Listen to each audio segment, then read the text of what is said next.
Next on Worcester News Tonight, the charter school debate heats up in Massachusetts. A look at how the issue could impact the upcoming election. Plus, a Worcester school getting a big assist to its athletic department with a brand new facility on campus. Good evening. Thanks for joining us. I'm Andy Madison. In November, voters will decide if more charter schools should be allowed across the state. A move opponents feel could hurt public school education. Both sides continue to be very vocal about the issue as November approaches. Today in Worcester, several public officials spoke against the ballot question, claiming Worcester public schools would lose millions of dollars if more charter schools were allowed in Massachusetts. By lifting the cap on charters, resources will continue to move away from our public schools until our cities and towns are forced to cut teachers and close schools. Make no mistake, raising the charter school cap is a cut to our public schools. But we also know that we have some tremendous teachers in the city of Worcester. We have some tremendous schools, public schools in the city of Worcester. And one of the things that those teachers in those schools are lacking are resources.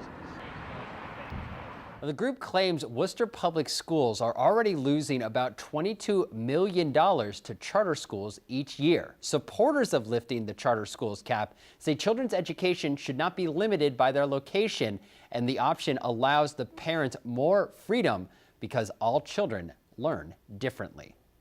Worcester State unveiling a new campus facility aimed at giving its sports teams a big assist during the season.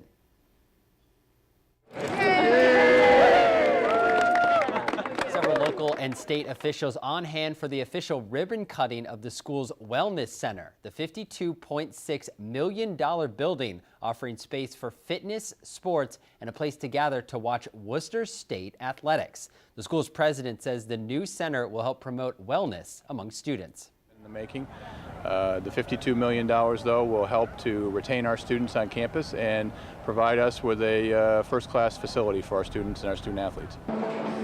The Wellness Center replaces a gym built more than 50 years ago when the school's population was about 400 students. Today, the number is more than 6,000.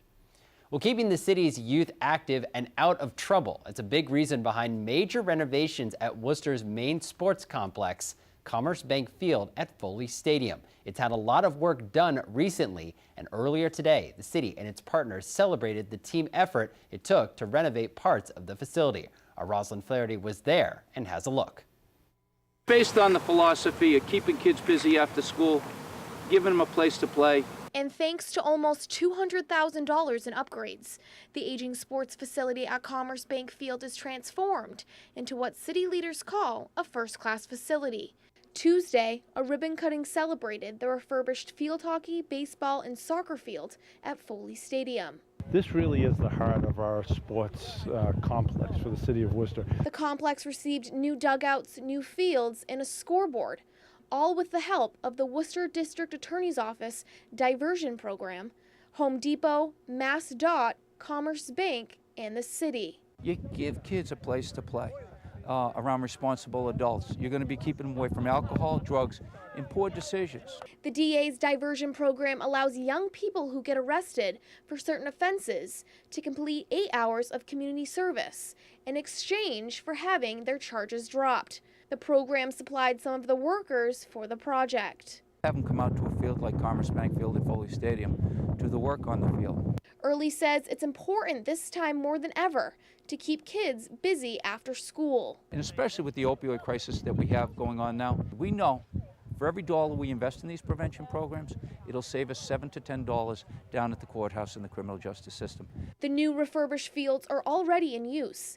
The city says they're an investment to the city's youth. More and better facilities here at Commerzbank Field just means more and better opportunities for kids in the city. Depending upon where they come from, don't have the best of facilities, and it's so awesome when we can say, look, this has all been done over for you. Rosalind Flaherty, Worcester News Tonight. In other high school sports news, the Doherty High School football player who refused to stand for the national anthem continues to receive national attention for his actions. Michael Opong says he took a knee during the anthem to bring attention to racial injustice in the country, just as 49ers quarterback Colin Kaepernick did. School Superintendent Maureen Benenda says Opong will not be punished, and she hopes he and others can use the attention they're receiving to do positive things. Any needs that we have in our community right now that would welcome our youth stepping up, especially teams, because teams wear the jersey of the school. They represent their school, they represent their city, they represent themselves. Opong has received a lot of support on social media, including a retweet from Colin Kaepernick himself. There's a problem with dozens of camps scattered around town. So what is being considered and try and fix the problem? Alicia Palumbo spoke with people directly impacted by it and has the details. I was homeless for a year on the streets of Worcester. No one sees us here. Under the shadows of the train tracks, tucked behind a partially finished and forgotten skate park covered in graffiti, trash, and abandoned tires, is one of Worcester's many homeless camps. That's actually someone's bedroom. That's pretty sad. Here, flattened cardboard boxes on broken wooden crates are what more than a dozen people call home. It's a problem city officials say they're taking very seriously, but one that cities like Worcester have struggled to get under control. There's so many people that they can't pay all the attention that they need, so people end up starting this process and then they end up floundering. Recently, the city discussed the possibility of a sanctioned homeless camp with bathroom facilities, social services, and police for protection. Having them do something like that would be great, but I just don't see it happening. There's frankly too many of us. City Manager Edward Augustus said while the issue was brought up, the city of Worcester does not plan to establish any kind of homeless camp. He said homelessness is a multifaceted problem involving many underlying issues, including our national opioid epidemic, and does not lend itself to one-size-fits-all solutions. That's why some people directly affected by this say they wish the city would spend more time and money on those targeted approaches instead of crowded shelters and services that exclude people with underlying problems. Part of the reason why I'm homeless is because I can't get a job. And part of the reason why I can't get a job is because I'm homeless. They'll find you housing, but they're not fixing you. Some people need medicine. Some people couldn't even manage a checkbook. So why are you going to put them in an apartment? It's only going to fail.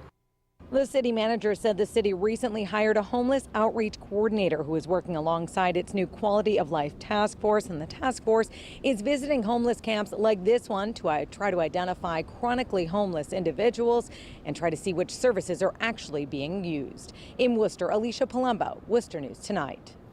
Now, the city has several organizations devoted to helping the homeless in Worcester. Earlier tonight, the Central Massachusetts Housing Alliance held an appreciation dinner for those who helped with its annual Walk for the Homeless event. It's an event they put together with the help of the Friendly House and St. John's Food for the Poor. And we asked the executive director about the idea of having a centralized area for the homeless in Worcester. The reason that they are living in different areas is that many of them have challenges, mental health issues, whatever, where they don't want to be congregated with other people. So I think it was a misguided idea. It would be great to get more services to folks. The group gathered again tonight to talk about the annual event. Charter TV3 is a media sponsor for the Walk for the Homeless event. The city is claiming it doesn't have proper funding to build an elevated pedestrian bridge in downtown Worcester. According to Mass Live, the bridge is estimated to cost about $10 million, and court officials are demanding the city build the walkway connecting the Hilton Garden Inn Hotel, the Major Taylor Boulevard Garage, and DCU Center. According to court documents, the city must provide progress reports every month to the court until the construction bid has been awarded. Construction on a new fire station and EMS building in Leicester is now underway. The almost $7 million facility will give the town's fire department a more modern building. Our Brittany Schaefer was there for today's event and has more on the details behind the project. You walk into the existing station and you kind of can't wait till you get into the new one. Leicester breaks ground Tuesday to start work on the town's new fire and EMS building. The $6.7 million project will replace a nearly century-old facility. We really wanted to get to a point where we could start to modernize our facilities for the benefit of our public safety personnel, to give them the home that they deserve.